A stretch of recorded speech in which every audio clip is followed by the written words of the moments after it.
ఒక భారాన్ని, ఒక ఆలోచన మీ ముందు పెట్టాలని నేను కోరుతా ఉన్నాను. పౌలయ్య గారి యొక్క ఈ స్టేట్మెంట్ ఎరుగని వారు ఎవరు లేరు దాదాపుగా.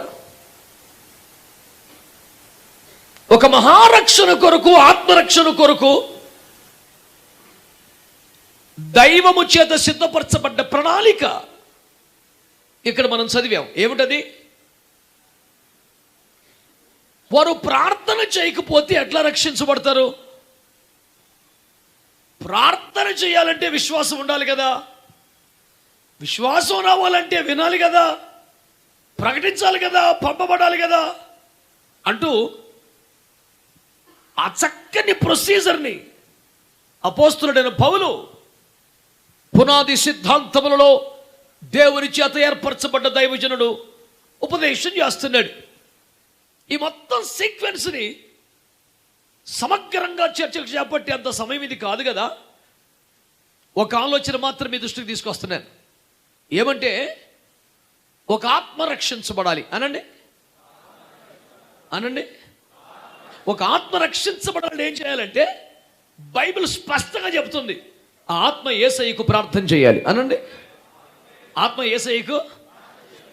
ఇప్పుడు యేసయ్యకు ఆత్మ ప్రార్థన చేయాలి అంటే ఆ వ్యక్తికి యేసు ప్రభు మీద ఇతడు రక్షించగలిగిన వాడు అనే నమ్మకం కలగాలి. ఇతడు రక్షించగలిగిన వాడు అనే విశ్వాసం కలగాలి అంటే యేసు మీద విశ్వాసం కలిగేట్టుగా ప్రకటించాలి.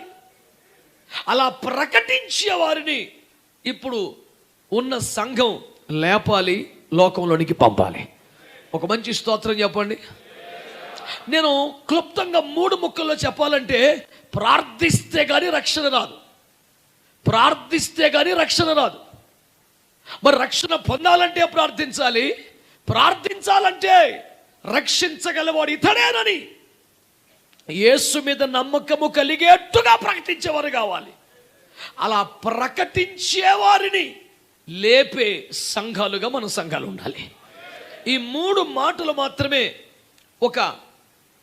ఒక దరఖాస్తులాగా, ఒక విన్నపంలాగా, ఒక అర్జీలాగా మీ ముందు పెట్టాలని నేను దేవుని సేవకునిగా భారముతో మీ మధ్యలో ఉన్నాను. పిల్లారా, దయచేసి మాట్లాడతాం చేసుకోండి.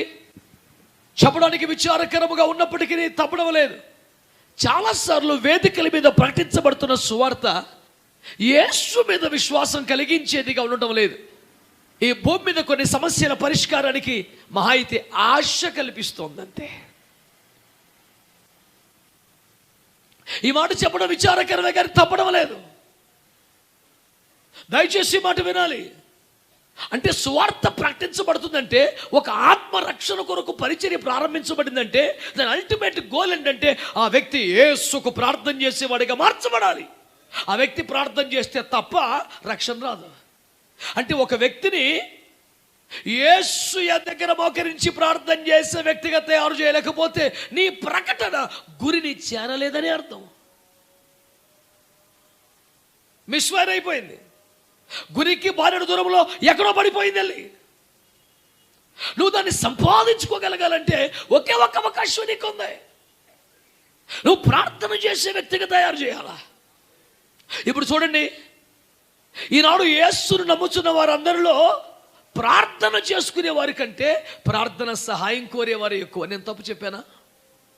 మీరు నిర్మోహమట్టంగా మాట్లాడండి, పర్వాలేదు. మీరు ఎందుకంత ఇబ్బంది పడుతున్నారు? అది మీ మర్యాద, మీ సంస్కారమా, ఏదైనా సరే మౌనం మాత్రం నాకు చాలా భారం. మంచి వాళ్ళందరూ స్తోత్రం చెప్పండి. హల్లెలూయా. దైవజనులారా, నా సహదాసులారా, నాకంటే పెద్దవారులారా, మీ అందరిని అడుగుతున్నాను. నిజంగా నువ్వు కూడా చాలా ప్రసంగాలు చేస్తున్నావు కదా. వింటున్న వ్యక్తి అయితే ఏదైనా కష్టమో తెప్పులో బాధ ఉంటే యేసుబాబు చెప్పుకుంటే పని జరుగుద్ది అన్నమాట అనే పాకానికి రావటం లేదే.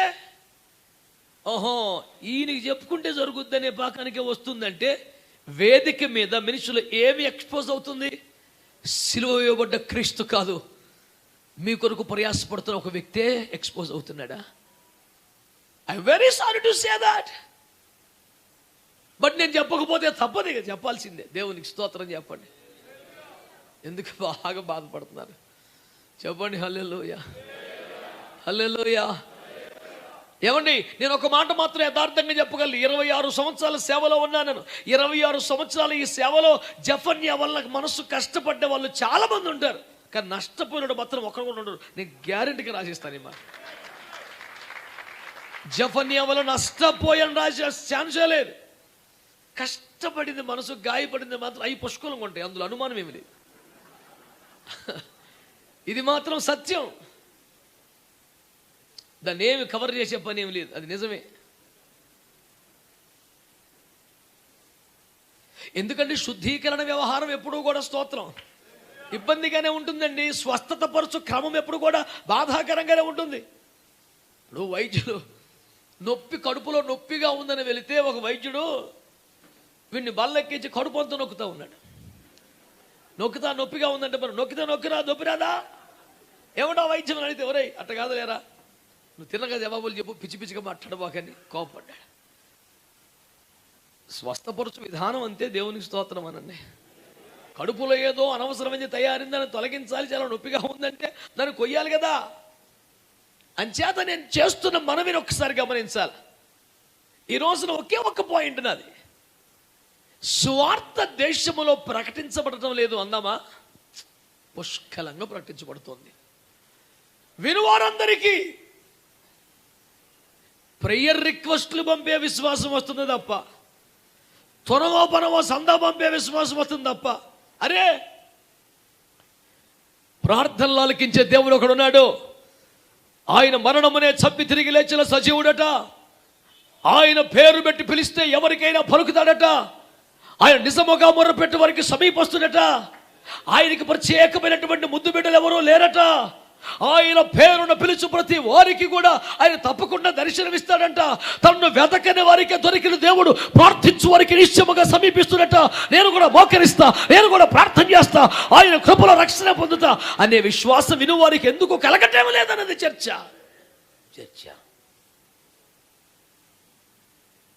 ఇంతమంది దైవజనులంగా కూడుకున్నాం గనక మనం ఒక సమాలోచన చేసి ఒక తీర్మానమునకు వచ్చి ఏకమై కార్యోన్ముఖులమవ్వాల్సిన సమయం ఆసన్నమైందని నేనెంతో విధేయతతో వినయంతో మీకు మనవి చేస్తూ ఉన్నాను దైవజనులారా.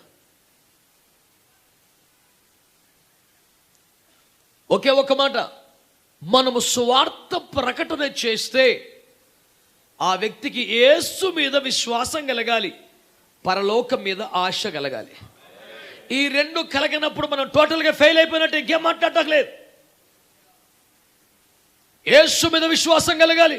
మరి ఈ రోజు కూడా మనం ఇంత వాక్యాలు విన్న తర్వాత కూడా నా శరీరము నా రక్తము తిని త్రాగమని చెప్పినటువంటి ఉపదేశం బయటకు వచ్చిన తర్వాత కూడా ఇంకా మట్టి తినే పరిస్థితులు క్రైస్తవులు ఉన్నప్పుడు చేరాల్సిన మాట చేరలేదనేగా.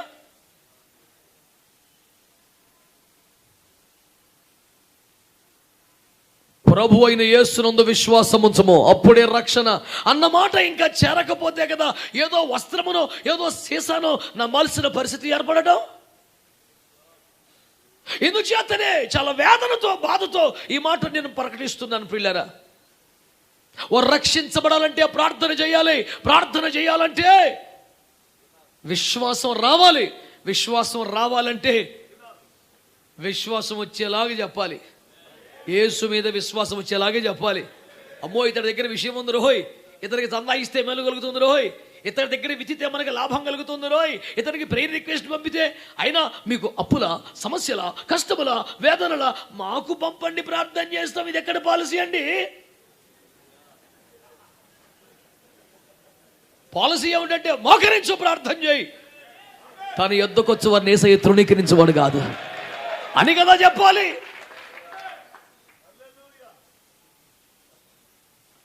నా బాధ ఏంటంటే ఇంక ఏ దైవజనుడు హైలైట్ అయినా నేను బాధపడనండి, యేసయ్య కనుమరుగయ్యే ప్రయత్నం చేస్తే బాధపడతా.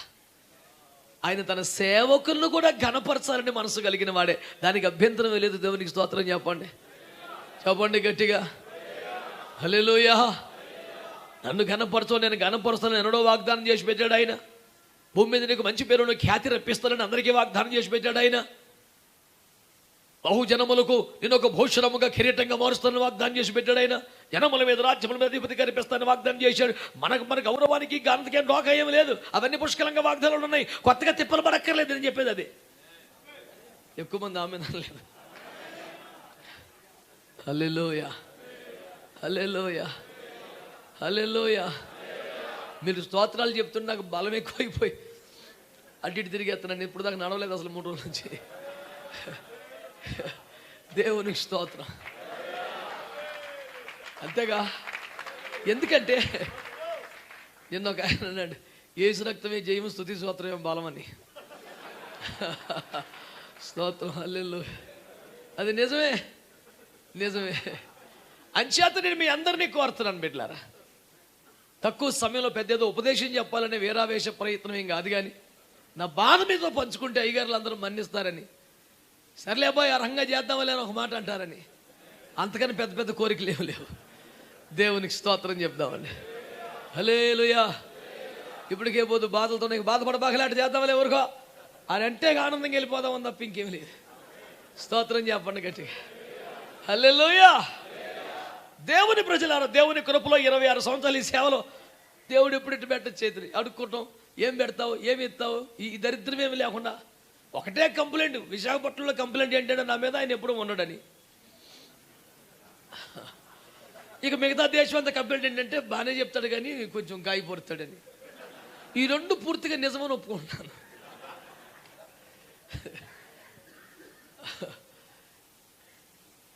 మిగతా అన్ని శుద్ధి అని శుద్ధి మనుషులే కనుక దాన్ని పట్టించుకోకర్లేదు. వాళ్ళు పెద్ద విలువైన వ్యక్తులు ఏం కాదు కనుక దేవుని స్తోత్రం. పోనీ ప్రభుకే మహిమ కలుగునుగాక. హల్లెలూయా. కనుక ఈరోజు నేను మీకు జ్ఞాపకం చేస్తున్నాను, సీరియస్గా నా మాట వినాలా. మనము ప్రకటిస్తే 2 మాటలు చెప్పాను. యేసయ్య రక్షించగల సముద్రాన్ని విశ్వాసం కలగాలి, పరలోకం మీద ఆశ కలగాలి. అందరూ చెప్పండి ఆ మాటలు. ఏం కలగాలి? పరలోకం మీద చెప్పండి. పరలోకం మీద. సింపుల్గా చెప్తున్నాను బిడ్డలారా, సింపుల్గా చెప్తున్నాను సువార్త. దేవుడు మోషేని ఐగుప్తులోకి పంపాడు, అవునా కదా? ప్రజల రక్షణ కొరకే కదా.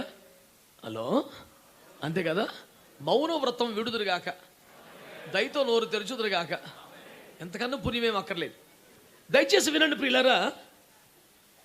దేవుడు మోషేని పంపినప్పుడు నా ప్రజలకు ఐగుప్తులు సరిగ్గా జీతాలు ఇవ్వట్లేదని వెళ్ళి మాట్లాడు ఫరోతో, మంచి ప్యాకేజ్ ఇప్పించు అని పంపాడా? మీరు చెప్పాలా? కొట్లాడు ఫరోతో, వాళ్ళకి డబ్బులు బాగా వచ్చేలా చూడు, కనీస వేతనం అందాలి, దీని మీద పంపాడా? మంచి ఇల్లు ఉండాలి, దాని మీద పంపాడా? ఫరోతో కొట్లాడి ఇజ్రాయేలు ప్రజలకు ఒక బెటర్ ప్యాకేజీ ఇప్పించడం మోషే పరిచర్య కానే కాదు, కానే కాదు, కానే కాదు. నువ్వు ఎన్ని ఇచ్చినా మాకొద్దు, మేము బయటికి పోతాం, అదొకటే మోసే పని. స్తోత్రం చెప్పాలి గట్టిగా. అవునా కాదా? ఇప్పుడు మోషేని పంపినట్టే మనల్ని పంపాడా లేదా? మాట్లాడతలేదు మీరు. మన టార్గెట్ కూడా అదేనా కాదా?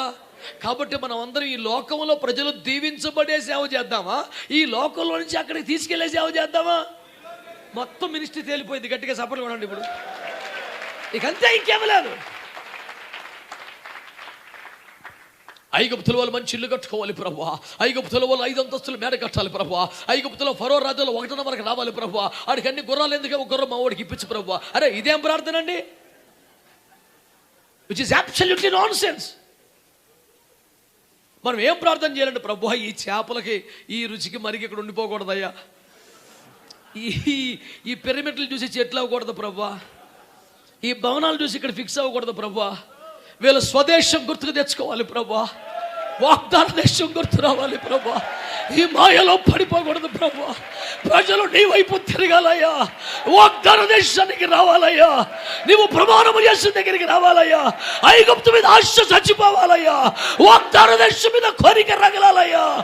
ఈ దర్శనముతో మోషే పరుగులెత్తిన ఆ కృప, ఆ భారం, ఆ అభిషేకం, ఆ స్వచ్ఛత, ఆ నిజాయితీ, ఆ అభిషేకం కూర్చున్న ఒక్కొక్క దైవజనుడి మీదకి సమృద్ధిగా యేసు నామములో వచ్చునుగాక.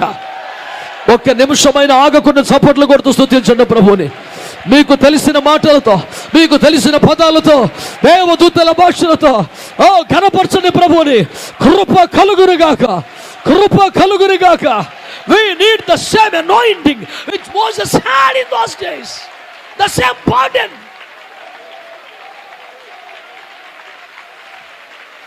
కృప కృప కృప కృప ఆవరించునుగాక. ఆమేన్ ఆమేన్. ప్రియులారా, దయచేసి మాట అంగీకరించండి. మోషేను పిలిచిన దేవుడే మనల్ని పిలిచాడు. బాల్యము నుండి మరణం మెడ మీద కత్తి వలె వేలాడుతున్న మోషేను బ్రతికించిన దేవుడే మనల్ని చాలాసార్లు బ్రతికించాడు. మోషేను రాజులు ఎదురు నిలిపిన దేవుడే మనల్ని కూడా గనులు ఎదురు చాలాసార్లు నిలిపాడు. మోషే చేత అద్భుతాలు చేయించిన దేవుడే మన చేత కూడా ఎన్నో కార్యాలు చేయించాడు. ఏమండి, ఏ సంఘ కాపరి సేవలోనైనా కార్యాలు ఏమి జరగకుండా సంఘం వస్తారండి. ఏదో కొంతమంది చెప్తారు టీవీలో తప్ప, కొంతమందికి ప్రాపగొండా ఆ యొక్క కెపాసిటీ టాలెంట్ ఉంటుంది తప్ప, ఏ సేవకుడి దగ్గర కార్యం జరగలేదు ఒక్కడ చూపించండి. సంఘాల్లో కార్యాలు జరగకపోతే ప్రజలు వస్తారా అండి? ప్రతి దైవజనుడు దేవుడు వాడుకుంటున్నాడు కదండి. ఏ సేవకుని దేవుడు పక్కన పెట్టాడు. నా విశ్వాసం ఒకటే, మోషేను వాడుకున్న దేవుడే మనల్ని కూడా వాడుకుంటున్నాడు. కాకపోతే చివరి మాట, మోషే ఒక్కడు సుమారు 30 లక్షల మందిని బయటికి తెచ్చాడు. మనం ఎంతమందిని కలిసి మన దేశం దేవుని కొరకు సంపాదించలేకపోతే, గుండెలు పిండి వేస్తున్న సత్యం. చాలా మంది రక్షణ పడకపోవట కారణం ఫలాని వారు, భారతదేశం రక్షించబడకున్న ఫలానదే అని మాట్లాడుతున్నారు. కాదు, కారణం మనమే. కారణం మనం. ఈ దేశములో మహారక్షణ కలగబడ్డ కారణం వేరెవ్వరూ కాదు, మనమే 100% మనం. వాళ్ళని వీళ్ళ నిందించడం మానేద్దాం ప్రియులారా.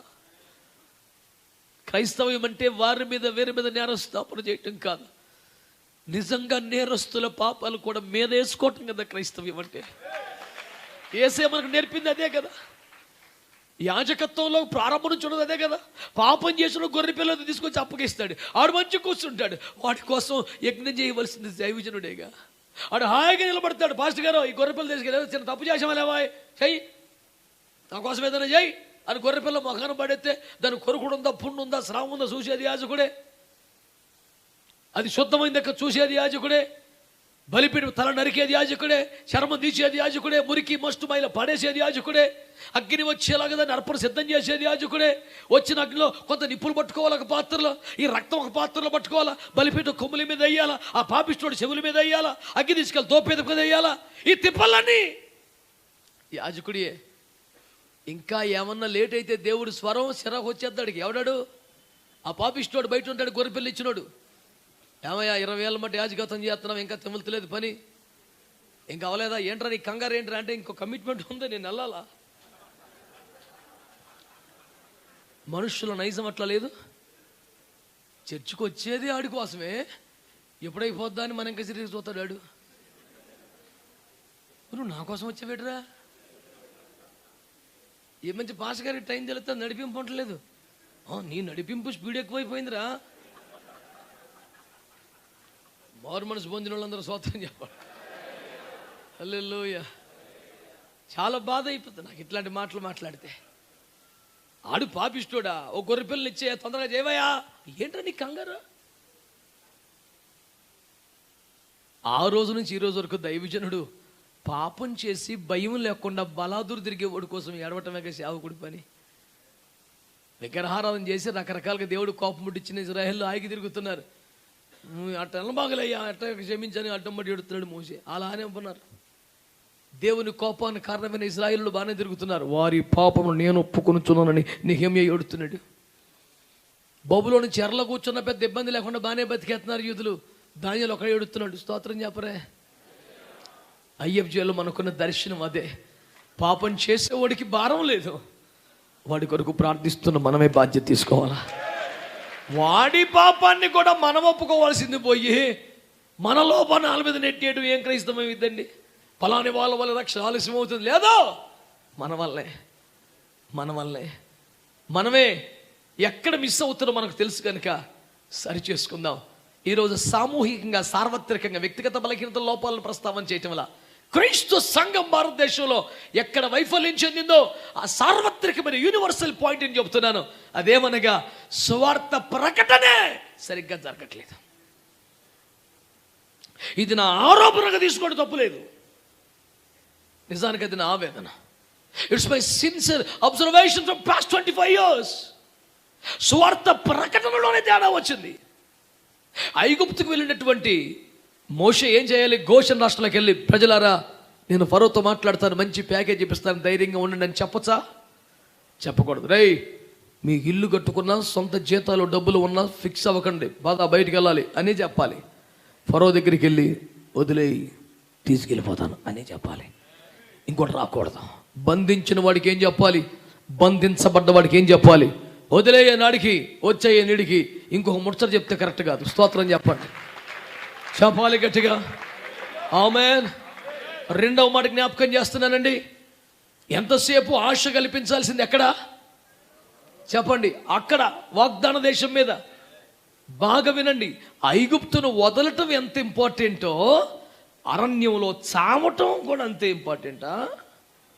మరి ఎందుకు ఇంకా చావడం? అక్కడ అరణ్యంలో చచ్చిన, ఐగుప్తులో చచ్చిన ఒకటే, పెద్ద తేడా ఏముంటుందండి? ఇప్పుడు మీ భాషలో చెప్పాలంటే ఏం ఫరక్ పడదు, ఎక్కడ చచ్చినా ఒకటే. దేవునికి స్తోత్రం.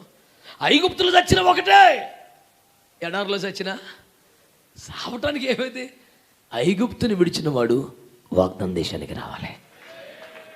ఏమనుకుంటున్నావయ్యా? మేము మొన్న తిన్నాం, దేవునికి స్తోత్రం. బండలో నీళ్ళు త్రాగాం, దేవునికి స్తోత్రం.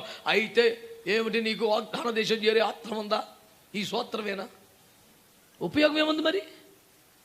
నిన్నగాక మొన్న చేంటే మాట్లాడుతున్నాం. మేము ఎంతో టన్నుల కొద్ది మన్నా తినేసి ఉన్నాం, మేము గ్యాలన్ల కొద్ది నీళ్లు తాగేసాం. ఉపకారం ఏముంది? నువ్వు వెళ్తావా, అవతలకు ఉండిపోతావా? సబ్జెక్ట్ అది కదా. నువ్వు ఎంత మన్నా తిన్నావో దాన్ని బట్టి నీకు ఎవడ పడ్డెత్తాడు? నువ్వు ఎన్ని నీళ్ళు తాగేసి దాన్ని బట్టి నీకు ఎవడు దండెత్తాడు? వాగ్దానం దేశం చేస్తే నీకు ఒక స్వాస్థ్యాన్ని ఇస్తాడు, నీకు ఒక సింహాసనం ఇస్తాడు, నీకు ఒక కిరీటం ఇస్తాడు. అంటే అర్థం ఏంటి? ఐగుప్తు మీద విరక్తి కలగాల్సిన సమయంలోనే వాగ్దాన దేశం మీద ఆసక్తి కలగాలి.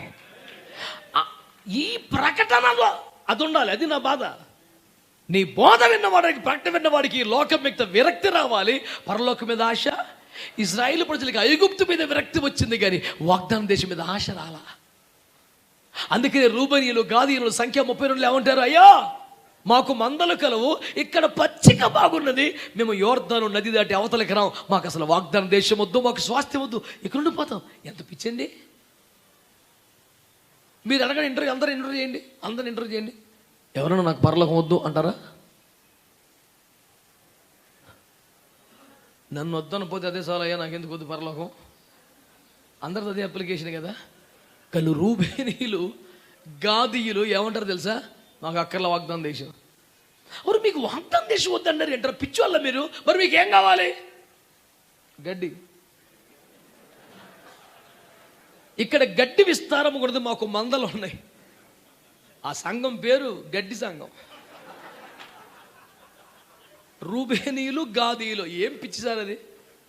దేవుడు సముద్రాలు తెలిసింది ఎందుక? ఫరోను తన సైన్యమును చంపింది అందుక? ఆకాశాన్ని తెరిచి మన్నా ఇచ్చింది అందుక? తమను వెంబడిస్తున్న బండలోంచి నీళ్లు తిప్పిస్తుంది అందుక? ఓరు మీరు అందరిది మినిస్ట్రీ ఏంటి? గడ్డి మినిస్ట్రీ సార్. ఎంతసేపు ఇక్కడ గడ్డి ఉన్నది, మాకు మందలు కలవు. అయితే ఏంటి ఇప్పుడు? ఈ పచ్చిక వలన మా మందలు బాగా బలుస్తాయి, మాంసం ఎక్కువ వస్తుంది, పాలు ఎక్కువ ఇస్తాయి, ఉత్పత్తి ఎక్కువ ఉంటుంది. అయితే ఏంటి?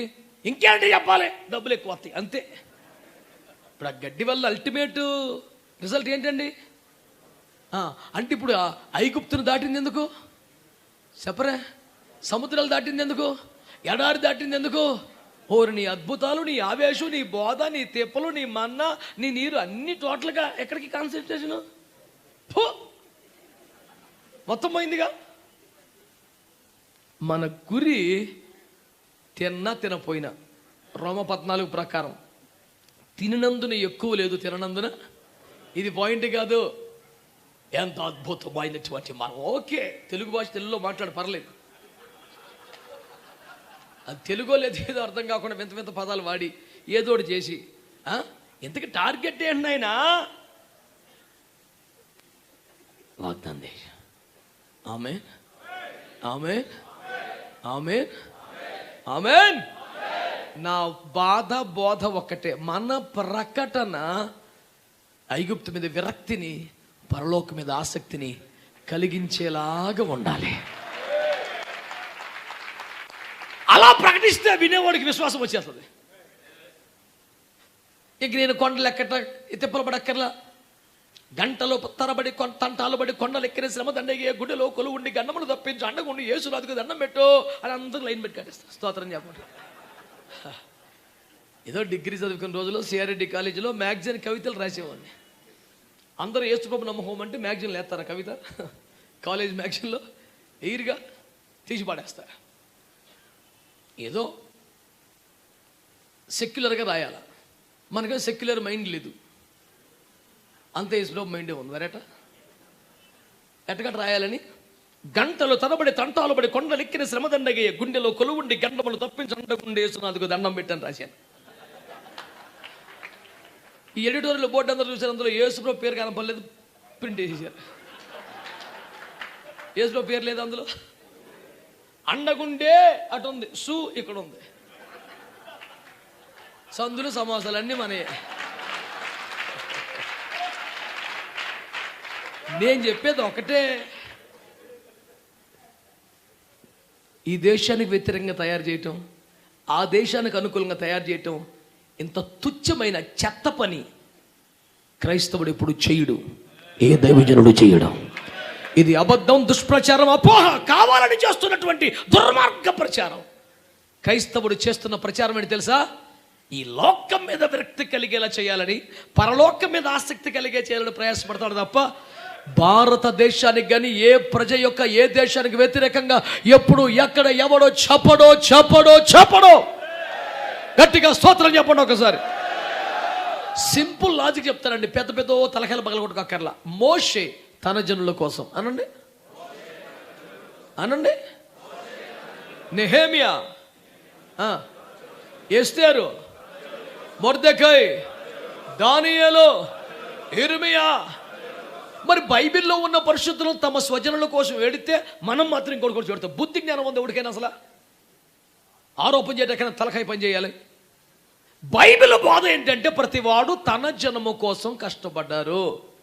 అలాగే భారత క్రైస్తవులందరూ భారతదేశం కొరకే కష్టపడాలి, భారతదేశం కోసమే ప్రయాసపడాలి. కొంతమంది దేశంలో సరిహద్దుల్లో కాపలు కాస్తున్నారు, కొంతమంది శాస్త్రవేత్తలు రైమౌలు కష్టపడి భూమిని కొలతలు పెంచుకోలేం గనక ఉత్పత్తి పెంచడానికి మంచి వంగడాల కోసం కష్టపడుతున్నారు. కొంతమంది ప్రజల అవసరాలు తీర్చే వాహనాల కోసం కష్టపడుతున్నారు. కొంతమంది సాంకేతిక రంగ అభివృద్ధి కోసం కష్టపడుతున్నారు. ఎవరి రంగంలో వాళ్ళు కష్టపడుతున్నారు. ఒక క్రైస్తవుడు మాత్రం మోకాల మీద పడి కన్నీరు గార్చి, ప్రభువా మా దేశంలో నుండి పాపమును తీసివేయండి ఆయన. స్వచ్ఛ భారత్ అని మోడీ గారు ప్రకటిస్తే ఎగిరి గంతి వేసిన వాడు క్రైస్తవుడే కదా. ఎందుకంటే క్రైస్తవుడు హృదయం ఇప్పుడు పరిశుద్ధత మీద కాన్సన్ట్రేషన్. మోడీ గారు పరిశుభ్రతను కోరుకున్నారు. మనం వారికి 100% సమ్మతిని తెలియచేస్తూ ఇంకొంచెం ఎక్స్ట్రా జోడించాం. పరిశుభ్రతతో పాటు పరిశుద్ధత కూడా కావాలయ్యా. మనం వారికి ఇంకో అప్లికేషన్ పెట్టుకున్నామంది, అయ్యా 100% మీ ఎజెండాతో ఏకీపిస్తున్నాం. స్వచ్ఛ భారత్ హోనా చాహియే, ఇందులో సందేహం ఏమీ లేదు. ఇందులో కొంచెం కూడా డౌట్ అక్కర్లేదు. అయితే అది వీధుల పరిశుభ్రతతో ఆగకూడదు. మనసున దాగెడి మురుగు తలంపులు మలినము చేయును ప్రాణాత్మలను, ఆటిని గడిగేసే మందు కావాలి. స్తోత్రాలు చెప్తలేదు ఎవరు. ఏడ దొరుకుద్దా డిటర్జెంట్స్, ఏడ దొరుకుద్దా పౌడరు? అందుకనే అన్నిదా శరణము నాస్తి, యేసు రక్తమే జయమన్నాం. స్తోత్రం చెప్పండి గట్టిగా, సంతోషంగా స్తోత్రం చెప్పండి. అందుచేతనే నేను చెప్తున్నాను ఈ మాకటన ప్రియులరా, ఈ లోకం మీద విరక్తి కలిగించాలని బైబిల్ బోధ తప్ప దేశానికి వ్యతిరేకంగా ఎప్పుడు ఎక్కడ ఎవరు చెయ్యలేదు, చెయ్యరు. చేసిన వాడు శిక్షింపబడాల్సిందే, దానికి ఏం డోకలేదో. దేశద్రోహులకు వస్త్ర పలికే వ్యవహారం క్రైస్తవ్యం కాదు కదా. దేశానికి నష్టం చేసింది ఎవరు? సంపదను కొలగొట్టింది ఎవడు? అది ఎవడైనా సరే వాడికి వ్యతిరేకమే. ఈ బ్రిటిష్ వాడి గురించి పెద్ద సంబరం ఏముంది? మన వజ్రం పట్టుకెళ్ళిపోయి ఆడిపోసి కొడుతున్నాను అక్కడ పెట్టుకొని. నాకేమైనా అవకాశం ఉంటే తెచ్చేద్దామని తూపు ఉంటుంది నాకు. అంత వేటర్ లేకేదో బాధపడతా ఆగిపోతాను. అందరూ అడుగుతారు కదా ఇంటర్వ్యూలో, మీకే శక్తులు ఉంటే ఏం చేస్తారు? ముందు వెళ్ళి వజ్రం తీసుకొచ్చాడు పెడతారు, పువ్వుల్లో పెట్టి ప్రధానమంత్రి చేతులకు ఇచ్చే చాలు బతుకాలంటే మంచి పని ఒకటి చేసి. నేను ఏమంటున్నానంటే, దేశానికి నష్టం చేసిన వాడు ఎవడైనా సరే మనకు దోస్తానే ఉండదు. ఏసు రక్తం చేయి. స్తోత్రం చెప్పండి. ఆడు లోపలోడైనా బయటోడైనా ఆడు కోసం ప్రార్థన చేస్తాం మన పని. స్తోత్రం చెప్తలేదు మీరు? హల్లెలూయా. ఒకడేమో వజ్రం ఎత్తుకుపోయాడు, ఇంకోటేమో డబ్బులు ఎత్తుకుపోయాడు, ఇంకోటేమో దేశం బరువు తీస్తున్నాడు. ఇట్లా పిచ్చ పనులు చాలా మంది చేస్తున్నారు. మన అందరూ ఏడిపోకటే, అయ్యా దేశమును ప్రేమించే ఒక మనసు ఇవ్వండి. ఆగస్టు 15కో జనవరి 26కో ఆవేశపడే ఆ మోకలో కాకుండా నిత్యము దేశం కొరకు మోకరించేవాళ్ళు. ఇప్పుడు చూడండి, దేశానికి పహారా కాస్తున్నవారు, వారికి సెలవు లేదుగా. అది భౌతిక ప్రపంచానికి కదా. మనం ఆత్మలో పహారా కాస్తున్నాం. ప్రజల మనస్సులు బాగుండాలని, దుష్ట బుద్ధులు పోవాలని, పాపం మీద విరక్తి కలగాలని, దైవభీతి కలగాలని, ఏమండి మనుషులందరినీ ప్రేమించాలని, అందరి పట్ల సహోదర భావం కలిగి ఉండాలని మనస్సులలో దేవుని కార్యాల కొరకు మనం ప్రార్థన చేస్తున్నాం. అది ఆ సైన్యం, ఇది ఈ సైన్యం. 2 సైన్యాలను దేవుడు కాపాడునుగాక. ఆమేన్ చెప్పండి. అందుకనే ప్రకటన గురించి మరలా చెప్తున్నాను, ప్రకటిస్తే ఆశ పోవాలి, ఆశ రావాలి.